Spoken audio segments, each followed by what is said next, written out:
Welcome to SwitchCorner, my name is Alex. Today we're taking a look at Jurassic World Aftermath Collection on the Nintendo Switch, and this one, it was originally created for VR, but how does it transition to a more traditional setup? Well, that's what I'm here to find out, so hit subscribe, join us here for reviews and deals daily, and let's get started.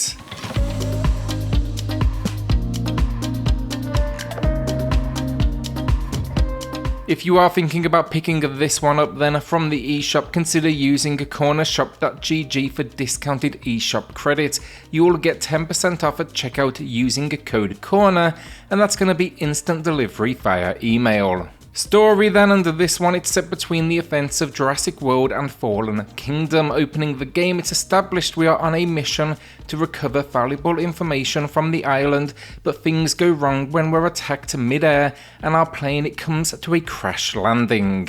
What follows then is a mission to recover the necessary information, uncover further secrets of the experiments that occurred, try to get off this island of course, and then along the way talk to some familiar faces. While I do want to be spoiler free today, two frequent featured actors, that's Laura Bailey, she is our guide, and then also Jeff Goldblum doing what he does best and what we all love, just generally being Jeff Goldblum. Definitely not a deep narrative, but it is a good excuse to explore more than a few locations, some recognisable, some brand new, but in keeping with the research facility Jurassic Park theme. And if I had to describe this story as well, it's essentially the kitchen scene from the original Jurassic Park turned into an extended game of cat and mouse with raptors.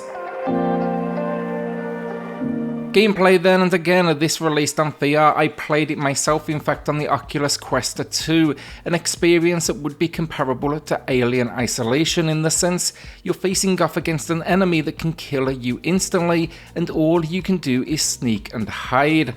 The raptors, they make up the majority of the dinosaur population, or at least those that you will, interact with, but it definitely has a few others that I'll avoid for spoiler reasons. It's also called the Collection then because it was originally released in two parts on VR, and this brings together both parts. All in, it took me right around 7 hours to complete, but naturally mileage will vary with your own ability around, stealth style gameplay.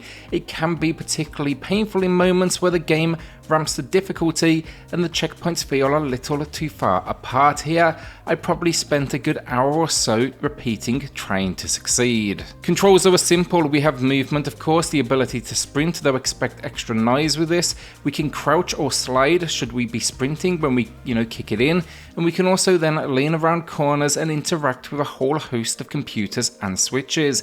Feels very VR in that sense because you can see where the interaction in these moments would be, something impressive.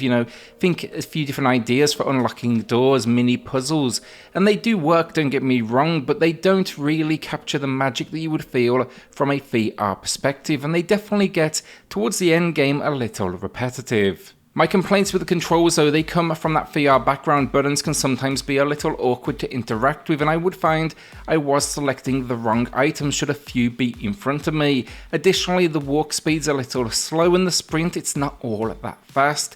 You also need to hold in the left stick, and I wish this was a click to sprint, not hold system.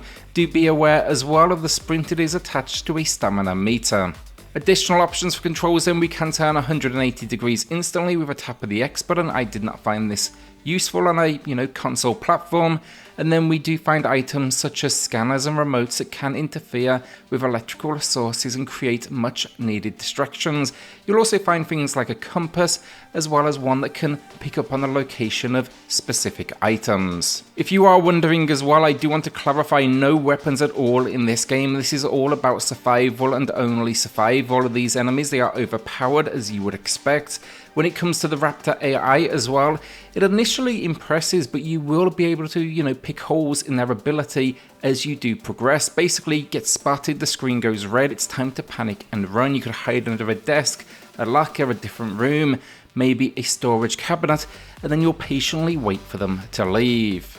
What I started to notice was, though, they do almost get bored, I guess, of giving you attention. Should they, for example, see you crawl under a desk, they can't get under, but they will stare at you for maybe a few moments. This is kind of where the AI fails. Even though you haven't broken the line of sight, they simply give up and return to their programmed patrol path. This was something I definitely exploited in my playthrough.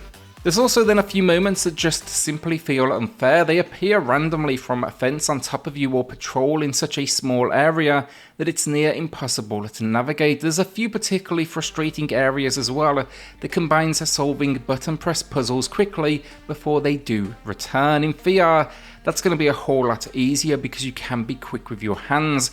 Here you're relying on the D-pad and yeah, it's just not quite the same. There's also one level early in the game where we are introduced to the Dilophosaurus. I believe that's the correct name and pronunciation, famous again though from the original movie The Spitter, but here the levels, they devolve into them basically annoyingly popping up and you need to flash them with a torch before they can get you with their, poison. It's just a little undercooked. It devolves into a sequence of trial and error. That's then also reinforced though by what is quite a lengthy again checkpoints. With all of these quirks though, the majority they're elements of the game's VR origins, and I still had fun. When the game gets going, it can really be intense. The dinosaurs are brought to life and scale, which adds to that terror, and some of the locations, they are a pleasure to explore outside of maybe a few too many back and forth moments in the first half to a hub location. It even packs in some collectibles that may tempt you into another run, and yeah, generally I did have a good time. Graphically then, I don't think it will be for everyone. It's got that Telltale Games-esque cartoonish look, but I really like it. The game's got a unique style that I feel captures the intensity of these creatures and the scale of this world without being, too demanding on the hardware. And of course, that was originally because of the VR background. It was going for that Quest 2, but now it actually plays perfectly into the Switch hardware. The animations as well, specifically the raptors, incredibly impressive as they stalk this world looking for their prey. Throw in then though a really vibrant set of locations, and yeah, this is good work with a really crisp image docked or handheld. If you're using an OLED as well, that will really make this world pop. It's definitely the perfect style for it. Very few visual issues outside of the occasional bit of clipping here, and think like you'd see maybe objects going through one another or even dinos coming through the occasional doorway.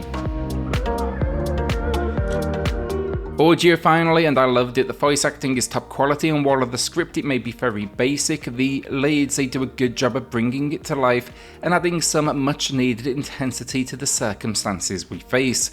The dinosaurs then each come with sound effects. The raptors are incredibly intense as their claws strike the ground and ring throughout the world. And the music then top quality. It's original, but it throws back to many memorable musical sequences throughout, and there's something about that, Jurassic Park theme, even when you hear just a hint of it, that absolutely resonates with anyone that grew up on the movies. The audio also, it becomes kind of your clue to where these dinos are, so definitely be prepared to listen. So the final verdict in Jurassic World Aftermath Collection, it's a respectable effort to bring a VR experience to the Switch, and given the gameplay loop it transitions quite well. The main issues though, the repetitive nature of Switch-based puzzles, it's gonna wear thin relatively quickly, and it can occasionally even get frustrating when you don't possess the freedom that VR provides. It's just an over-reliance on being a demo piece for the idea of VR that here, it ends up feeling just a little bit too basic. That said though, if you're a fan of Jurassic Park or Jurassic World, you should definitely be checking this out. It's one of the better tie-ins I've seen, and it's especially good for those that maybe want to play something, think like Alien Isolation, but without that intensity. This still has a few good, jump moments, but I wouldn't call it particularly scary. That all said today, then an above average 6 out of 10. Will you be checking out Jurassic World Aftermath Collection then? It's one of the better games attached to the Jurassic World format. And with that, hit subscribe, join us here for reviews and deals daily, and I'll see you all on the next video. Thanks everyone.